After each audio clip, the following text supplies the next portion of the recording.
Bismillahirrahmanirrahim. Allahumma salli ala Muhammadin wa ali Muhammad. Assalamu alaykum wa rahmatullahi wa barakatuh. Pour ceux qui n'ont pas vu les deux précédentes vidéos, je vous conseille de les regarder avant de visionner celle-ci. Nous avons vu dans l'épisode précédent que la croyance sunnite sur laquelle repose toute la religion est le fait de glorifier les compagnons à l'extrême en s'interdisant d'analyser qui est fiable parmi eux et qui ne l'est pas, qui est pieux parmi eux et qui ne l'est pas, qui est véridique parmi eux et qui ne l'est pas. Et ceci, car ils sont tous fiables, tous dignes de confiance, tous des alliés de Dieu, tous promis au paradis, selon l'idéologie sunnite. J'ai bien dit que c'est sur cette croyance que repose la totalité du sunnisme. C'est l'élément de base sur lequel fut construite leur religion. Pourquoi ? Rappelez-vous au premier épisode, nous avions dit que l'islam est composé de deux sources principales, le Coran avec son explication et la Sunna, la tradition du prophète. De qui nous a été rapporté le Coran et son explication ? Et de qui nous a été rapporté la Sunna ? Des compagnons. C'est par eux que nous avons connu cela. Donc c'est sur leurs paroles que nous avons basé nos pratiques et nos croyances. La différence est que vous, sunnites, avez basé votre connaissance de la religion, donc vos pratiques et vos croyances, sur l'ensemble de ce que les compagnons ont rapporté. Et ceci, comme nous l'avons montré dans l'épisode précédent avec les paroles de vos références. Car vos élites et savants ont affirmé que les compagnons dans l'ensemble sont fiables, dignes de confiance, qu'ils ne mentent pas sur le prophète, qu'ils sont des alliés et élus de Dieu, qu'ils sont les meilleurs des êtres après les prophètes, et qu'ils sont promis au paradis. Alors que dans l'islam chiite, nous nous sommes basés uniquement sur les gens au sujet desquels il est confirmé que l'on peut avoir confiance, et cela car ils furent désignés par le prophète sallallahu alayhi wa alihi wa sallam à maintes reprises. Démontrons que la conclusion sunnite n'est pas vraiment conforme au Coran et à la Sunna. Les sunnites disent « Les compagnons sont tous fiables ». Pourtant, Allah dit dans le Coran « يا أيها الذين آمنوا لم تقولون ما لا تفعلون كبر مقتا عند الله أن تقولوا ما لا تفعلون » Ô vous qui avez cru, pourquoi dites-vous ce que vous ne faites pas ? C'est une grande abomination auprès de Allah que de dire ce que vous ne faites pas. Ici, Allah reproche aux compagnons leur manque de fiabilité. Ils ont dit en effet que si le djihad était déclaré, ils soutiendraient le prophète. Mais Allah sait qu'ils ont menti et ne tiendraient pas leurs promesses. Pas si fiables que cela, les compagnons alors. Les sunnites disent également que les compagnons ne mentent pas au sujet du prophète. Voyons cela dans les références sunnites les plus reconnues. Sahih al-Bukhari ainsi que Sahih Muslim. Nous y trouvons la fameuse histoire du Marafir, où nous apprenons que Aïcha et Hafsa, et selon d'autres versions, Aïcha et Saouda, ont décidé de comploter contre le prophète par jalousie. Elles ont rapporté que le prophète mangeait un miel chez une de ses épouses, et que le prophète aimait ce miel. Alors, par jalousie, pour qu'il arrête d'en consommer, elles se sont mises d'accord pour lui demander « As-tu mangé du marafir ?» Le prophète répondit que non, qu'il a simplement mangé du miel. Mais alors elles ont insisté en lui disant « Mais quelle est cette odeur de marafir sur toi ?» Alors le prophète a juré de ne plus consommer de ce miel-là. Le marafir est une plante connue des Arabes qui a une forte odeur très désagréable. Elles ont donc menti sur le prophète en lui disant qu'il sent cette odeur, alors que du prophète n'émane que de bonnes odeurs. Et ceci par jalousie pour qu'il arrête de manger d'un miel qu'il appréciait particulièrement et qui n'est pas le miel de marafir, car le prophète ne mange pas ce qui a une odeur forte, comme les oignons par exemple. Maintenant nous voyons dans les Tabaqat de Ibn Sa'd que Aïcha et Hafsa, toujours elles, ont menti à nouveau sur le prophète. En effet, lorsque le prophète se maria avec Asma bint Nu'man al-Jawniyya, Aïcha et Hafsa s'occupèrent de la coiffure de la nouvelle épouse du prophète avant la nuit de noces. Mais éprise de jalousie, une des deux dit à la nouvelle épouse du prophète « Lorsque tu rentreras dans la chambre du messager de Dieu, dis-lui « A'udhu billahi mink » Je cherche la protection de Dieu contre toi, car le prophète aime que ses épouses lui disent cela. La ruse de Aïcha et Hafsa a marché. La nouvelle épouse s'exécuta, prononça cette parole ô combien laide lorsqu'elle fut en face du prophète. Et alors le prophète, sallallahu alayhi wa sallam, lui dit « Tu as recherché la protection de Dieu contre moi-même, qui est celui qui est protégé par Dieu ?» Il répéta ceci 3 fois, puis la divorça. Par la suite, Asma, induite en erreur par Aïcha et Hafsa, disait aux gens « Surnommez-moi la shaqiyya, la malheureuse. » Aïcha et Hafsa ont donc à nouveau menti sur le prophète, en disant qu'il aime que ses épouses lui disent cette parole, alors que ceci, bien évidemment, n'était pas vrai. Donc ici, nous avons 2 exemples de mensonges de certains compagnons ou épouses du prophète, 2 sont vivants, et cela, malgré tout le respect que le prophète imposait. Alors que dire après sa mort? Le mensonge à son égard serait encore plus facile. Puis sachez que les compagnons eux-mêmes ne croyaient pas à la règle de Adalatus Sahaba. Ahmed rapporte dans son Musnad que Ali ibn Abi Talib alayhi salam a dit « Lorsque j'entendais un hadith du prophète, je tirais profit de cela autant que Dieu me l'accordait. Mais lorsque j'entendais le hadith du prophète d'autre que le prophète, je lui demandais de jurer. S'il jurait, je le croyais. » Pourquoi Ali a jugé nécessaire de faire jurer le compagnon qui rapportait des hadiths du prophète, si de toute façon les compagnons ne mentent pas sur le prophète? Les sunnites disent aussi que les compagnons sont tous dignes de confiance. Pourtant, Dieu nous dit يا أيها الذين آمنوا إن جاءكم فاسق بنبأ فتبينوا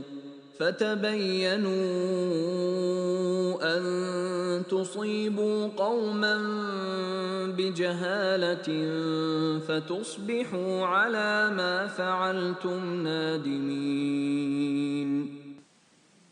Ô vous qui avez cru, si un pervers vous apporte une nouvelle, voyez bien clair de crainte que par inadvertance, vous ne portiez atteinte à des gens et que vous ne regrettiez par la suite ce que vous avez fait. Ce verset fut révélé au sujet du compagnon Al-Walid ibn Uqba, le demi-frère de Othman ibn Affan, que Othman placera comme gouverneur de l'Irak des années plus tard. Nous parlerons de ce sujet dans une autre vidéo. En effet, le prophète envoya Al-Walid ibn Uqba à la tribu des Banu Mustaliq afin de récupérer des zakats. Mais en chemin, Al-Walid ibn Uqba changea d'avis et choisit de désobéir au prophète. De retour chez le prophète, il lui dit « Les Banu Mustaliq ont apostasié, ils ne donneront pas la zakat. » Suite à cela, le prophète a failli envoyer une armée chez les Banu Mustaliq. Mais Dieu lui révéla ce verset qui dévoila le mensonge de Al-Walid ibn Uqba. Cette explication est admise unanimement et est présente dans tous les tafsirs. Dieu appela donc ce compagnon fasiq, pervers, débauché.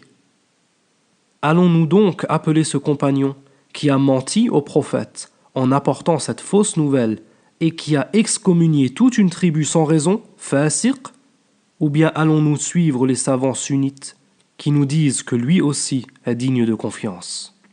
De même, nous voyons ici dans le Sahih de Muslim, en pages 1081 et 1082, que le prophète, lors de la sortie pour la bataille de Tabouk, prit l'engagement de ses compagnons que lorsqu'ils arriveraient, ils trouveraient un puits et qu'aucun d'entre eux ne devrait toucher à ce puits avant que le prophète ne le touche. Ce puits en réalité était presque asséché, et le prophète, appuyé par ses miracles, voulait être le premier à toucher cette eau pour que Dieu lui accorde que l'eau se renouvelle dans le puits avec abondance, afin que toute l'armée puisse boire. Mais malheureusement, 2 de ses compagnons devancèrent l'armée des musulmans et ne respectèrent pas l'engagement que le prophète leur avait fait prendre, et burent de cette eau avant que le prophète ne la touche. Arrivés sur les lieux, le prophète leur demanda « Avez-vous touché de son eau ?» Ils dirent « Oui ». Alors le prophète les insulta « Fasabbahuma an-nabi » et dans d'autres versions « Fasabbahuma an-nabi wa la'anahuma » Le prophète les insulta et les maudit. Ces 2 compagnons sont-ils dignes de confiance aussi? Ceux qui sciemment désobéirent au prophète, qui furent la cause de la soif de toute l'armée musulmane, ces 2 que le prophète insulta et maudit. On doit donc même faire confiance à celui que le prophète a maudit et insulté? Dans le sunnisme, oui, Ces deux-là sont fiables, dignes de confiance, maudits, mais promis au paradis, maudits, mais l'élite de la création, juste en dessous des prophètes. Les sunnites disent également que les compagnons sont tous des awliya de Allah. Très bien, voyons voir qui sont les awliya de Dieu, comme cité dans le Coran. ألا إن أولياء الله لا خوف عليهم ولا هم يحزنون الذين آمنوا وكانوا يتقون. En vérité, les awliya d'Allah seront à l'abri de toute crainte et ils ne seront point affligés, ceux qui croient et qui sont pieux. Nous voyons donc que la piété est une condition à la wilaya, à la sainteté. Est-ce que tous les compagnons furent pieux? Voyons cela. Ahmed rapporte dans son Musnad, au hadith numéro 23407, que Abdullah ibn Buraïda entra lui et son père chez Muawiyah, le compagnon. Abdullah nous décrit la scène vécue chez Muawiyah. Il dit: Muawiyah nous demanda de nous asseoir, nous donna de la nourriture et de la boisson. Muawiyah en but, puis en a donné à mon père. Puis il a dit: Je n'en avais plus jamais bu depuis que le prophète l'a interdit. Question: Une boisson interdite? Muawiyah en boit et en sert à ses invités? Je vous laisse imaginer le genre de boisson qui était bu dans le palais de Muawiyah. Et pourtant, c'est un compagnon du prophète. La piété n'est pas vraiment au rendez-vous ici. De même, nous voyons également, dans le Sahih de Muslim en page 1206, toujours au sujet de Muawiyah pour ne citer que lui, que lorsque le prophète l'appela pour une chose des plus simples, il refusa de répondre au prophète et refusa de venir à lui. Tout ceci pourquoi? Car monsieur était en train de manger, et le repas était sacré pour Muawiyah. Il ne fallait pas le déranger durant ce moment-là, même si c'était le prophète qui l'appelait. Cette désobéissance, sur une des choses les plus simples pourtant, lui valut une invocation du prophète contre lui. Le prophète dit que Allah fasse que son ventre ne soit jamais rassasié. Après cela, il est rapporté que Muawiyah avait toujours faim bien qu'il mangeait 7 fois par jour. Il fut également le premier homme à prononcer le discours du vendredi tout en étant assis, car devenu trop gros pour rester debout. Les compagnons, tous des awliya, des alliés de Dieu, des élus de Dieu, bien évidemment que non. Les sunnites disent aussi que les compagnons sont les meilleurs êtres créés après les prophètes. Mais voyons qui sont les meilleurs des êtres selon le Coran. أيها الناس إنا خلقناكم من ذكر وأنثى وجعلناكم شعوبا وقبائل لتعارفوا إن أكرمكم عند الله أتقاكم إن الله عليم خبير.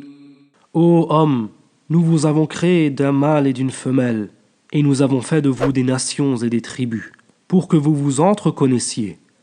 Le plus noble d'entre vous auprès d'Allah est le plus pieux. Allah est certes omniscient et grand connaisseur. Encore une fois, nous voyons la condition de la piété, et avons vu précédemment que tous les compagnons ne furent pas pieux. De même que Dieu dit également: إن الذين آمنوا وعملوا الصالحات أولئك هم خير البرية. Certes, ceux qui croient et accomplissent les bonnes œuvres, ce sont les meilleurs de toute la création. La foi et les bonnes œuvres donc, et non pas le statut de compagnon. Les sunnites avancent également que tous les compagnons sont promis au paradis. Voyons voir ce que le prophète dit à propos de ses compagnons, Sahih al-Bukhari ainsi que Sahih Muslim. Le prophète nous apprend qu'au jour dernier, certains de ses compagnons seront amenés vers le chemin de l'enfer. Alors il s'écriera: Rabbi ashabi, ô mon Dieu, ce sont mes compagnons. Il lui sera dit: Tu ne sais pas ce qu'ils ont fait après toi. Ils n'ont cessé de retourner sur leurs pas à reculons, depuis que tu les as quittés. Des compagnons en enfer donc. Ceci pose un vrai problème dans l'idéologie sunnite. De même, nous voyons ici que même les compagnons n'avaient pas cette croyance qu'ils sont promis au paradis. Al-Bukhari, toujours, au hadith numéro 4170, lorsqu'il fut dit au compagnon Al-Bara ibn Azib, « Bonheur à toi, tu as été un compagnon du prophète, et tu lui as même fait le serment sous l'arbre. » Il répondit, « Ô mon cousin, tu ne sais pas ce que nous avons fait après lui. » Ici, nous n'avons cité que quelques exemples de contradictions. Bien entendu, il en existe davantage, des dizaines, des centaines même. Pourquoi donc croire à cette théorie de Adalatus Sahaba qui est contraire au Coran, au Hadith et contraire même à ce que les compagnons appliquaient entre eux? Dans les prochains épisodes, nous allons voir pourquoi les sunnites sont arrivés à cette croyance, sur quoi se sont-ils basés, et allons répondre point par point à chacun de leurs arguments